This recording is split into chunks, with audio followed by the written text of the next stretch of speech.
George actually first saw pictures of the place where his body was recovered from a podcast called Crime World Podcast. I think it's an Irish podcast on YouTube. And the civil guard had not shared this information with the family, nor showed them any photos of the scene. So once again, the family had to learn something from the media rather than be told by the investigating force investigating the murder of their son, which is heartbreaking. Now, I am going to share those pictures with you because they're already all over online, and also because the family themselves have shared them on some of their social media. So I am going to share the pictures with you. I do think the blood evidence left behind at the scene does tell a really heartbreaking story.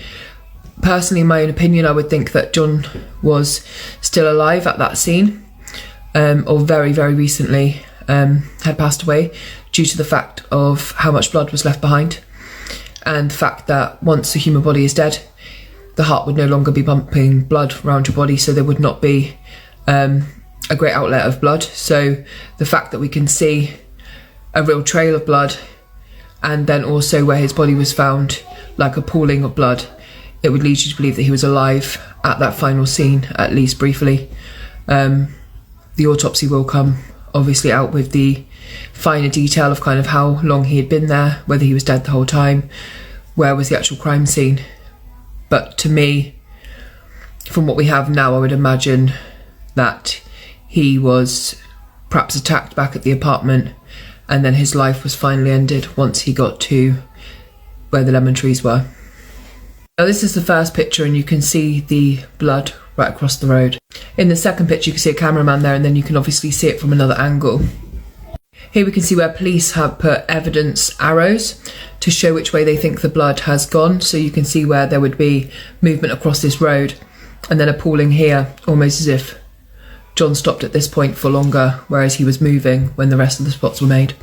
In this, you can see the clear police evidence arrows across the floor, showing that perhaps a vehicle had stopped here, and then John was pulled from here and then went up towards where he was dumped. And I think this is perhaps the most heartbreaking picture of all, which obviously shows where his body was found after being laying there for some period of time. Now, this is a truly heartbreaking case, but I do think sometimes shocking imagery and like more facts that are being put out will rally people to actually keep supporting John's family's fight for justice, and make them realise like what it was exactly that these perpetrators have taken from this family, and how cruel this act was against a man who actually thought he was over in Alicante to have a holiday with friends, and actually those same friends would be the ones that would take his life.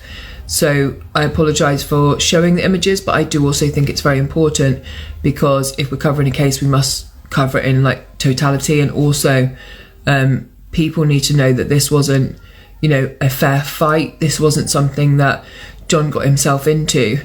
This was a callous execution of a father of two, and a much loved member of a family, and a well-respected member of his community.